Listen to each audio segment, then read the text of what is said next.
शुक्र है हो गया। 3 घंटे लग गए इस झोपड़ी को गोबर से लीपने में। अब सुंदर लग रही है ना मेरी झोपड़ी। कुछ ही दिनों में नवरात्रि आने वाली है, मुझे कन्या पूजन भी तो करवाना है। जैसे ही अवनी गोबर का तसला उठाती है तो सामने वाली पड़ोसन घिन करके कहती है, छी छी छी, कैसे बेकार गरीब वाले काम करती हो तुम भी अवनी। गोबर से घर को कौन सड़ाता है। ये देखो, नवरात्रि के लिए हम कितना सुंदर पेंट करवा रहे हैं घर के बाहर। वो नाम तो सुना ही होगा, प्लास्टिक पेंट, एशियन वाला। बहुत महंगी बाल्टी आई है, तुम तो अफोर्ड भी नहीं कर सकती। उप्स, तुम्हारी झोपड़ी वाले घर में तो इस पेंट का कोई काम ही नहीं। लगी रहो इस गोबर के साथ। बस करो दी, मैं चुप हूँ इसका मतलब ये नहीं कि आप फिर से मेरी गरीबी का मजाक उड़ाएंगी। जब देखो आए दिन यही कहती रहती हो, तो फिर क्यों तू मेरी पड़ोसन बनकर यहाँ रहने आई है। मुझे क्या पता था कि जिस जगह आप शादी करके गई हैं उसी जगह मेरी भी शादी हो जाएगी।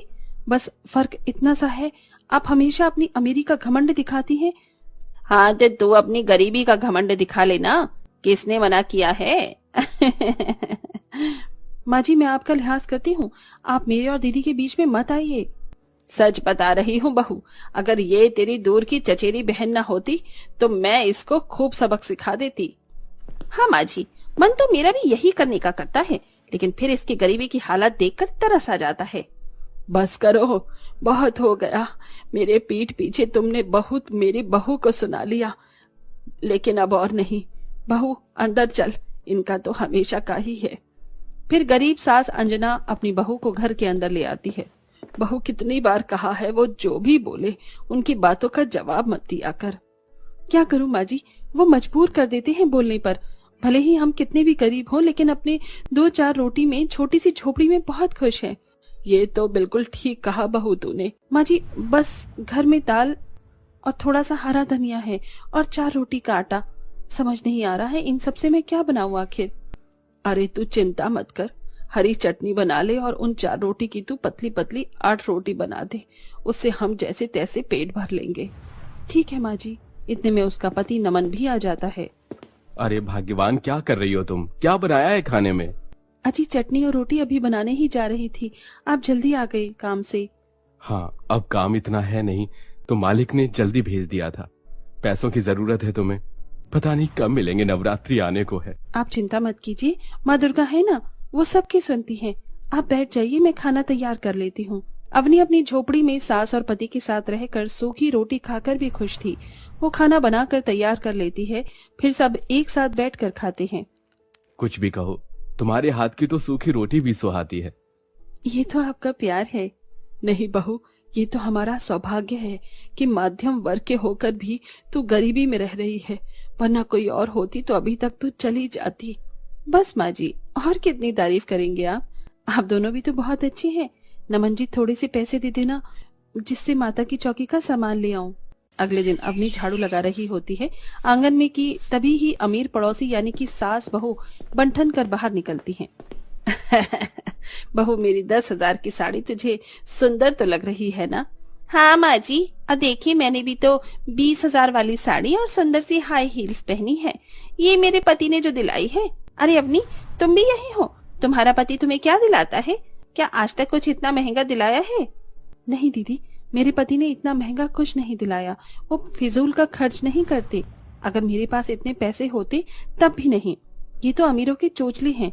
आप तो हमेशा अपने पति के पैसे पर उछलती रहती हैं। बस बहुत हुआ तुम्हारा। अब जिस पर पैसे नहीं हैं तो वो तो ऐसे ही बातें करेगा ना। दूर की पड़ोसी बहन हो तुम, मेरी तो बर्दाश्त कर रही हूँ तुम्हें, वरना मैं तुम्हारे आसपास भी नहीं भटकती।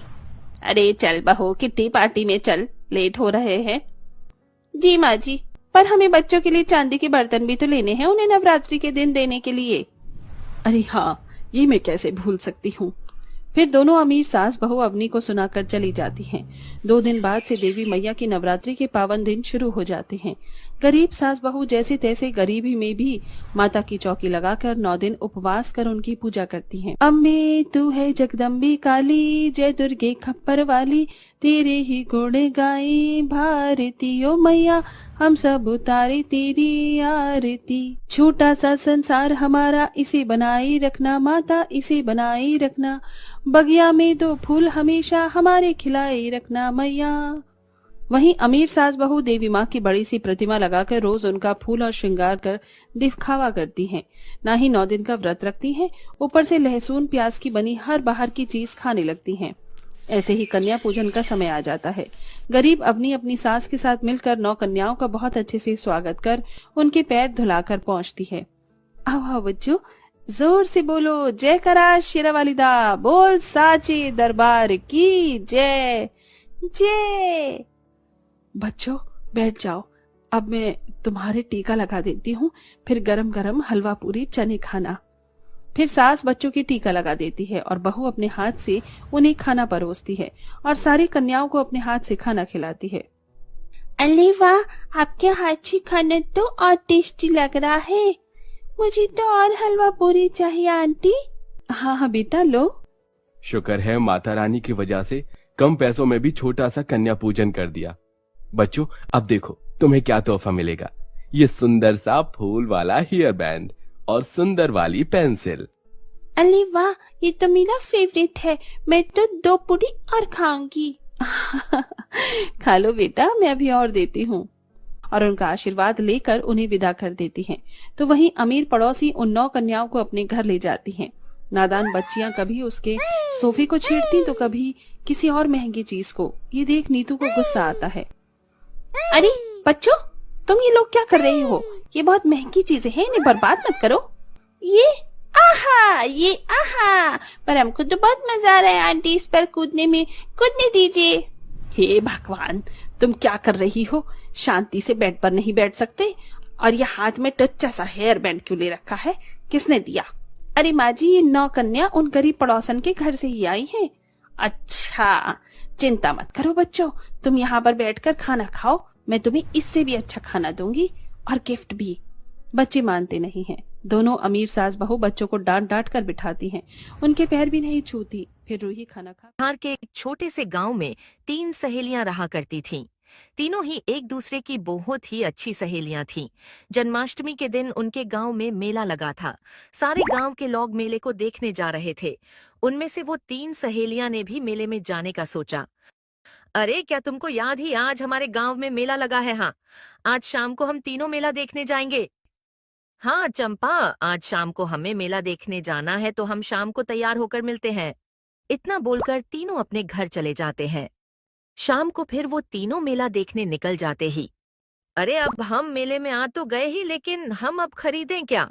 इधर तो बहुत सारी चीजें हैं। अरे मैं तो अपना मेकअप का सामान लूंगी। हाँ, मेरी मम्मी ने तो मुझे घर का सामान लाने के लिए मुझे पैसे दिए ही, और मुझे एक बेलन भी लेना था। उन तीनों को मेला देखने देखते कब टाइम निकल जाता है ये पता ही नहीं चलते। मुझे लगता है कि अब हमें घर चलना चाहिए। हमने अब बहुत मेला घूम लिया। हाँ, हमें चलना चाहिए। हमारे घर मम्मी हमारा इंतजार कर रही होंगी। इतना कहते ही वह तीनों अपने घर निकल जाती। मेले से वापस घर जाते हुए जानकी ने एक बेलन खरीदा, पर जानकी को नहीं पता था कि वह एक जादुई बेलन है। वो बेलन से जो भी चीज लगाती थी वह सोने में बदल जाता था। मम्मी देखो, मैं मेले से यह बेलन लाई हूँ। अब हम इससे ही रोटियां बनाएंगे। हाँ लाओ बेटी, मुझे ये बेलन दे दो। फिर जब जानकी की माँ उस बेलन को मेज पर रखती है, तब वो देखती है कि वो मेज सोने में बदल गया है। यह देखकर जानकी की माँ आश्चर्यचकित रह गई। वह जोर जोर से जानकी को आवाज देने लगी। फिर जानकी जल्दी अपनी माँ के पास आती है और पूछती है, क्या हुआ माँ, आप ऐसे क्यों चिल्ला रही हो? बेटा देखो, मैंने इस बेलन को मेज पर रखा तो यह मेज सोने में बदल गया। मतलब माँ, ये जादुई बेलन है। हम इस बेलन को जिस चीज पर रखेंगे वह सोने में बदल जाएगा। धीरे धीरे वह माँ और बेटी यह बेलन के सहारे बहुत अमीर हो जाते हैं और अपना जीवन बहुत अच्छा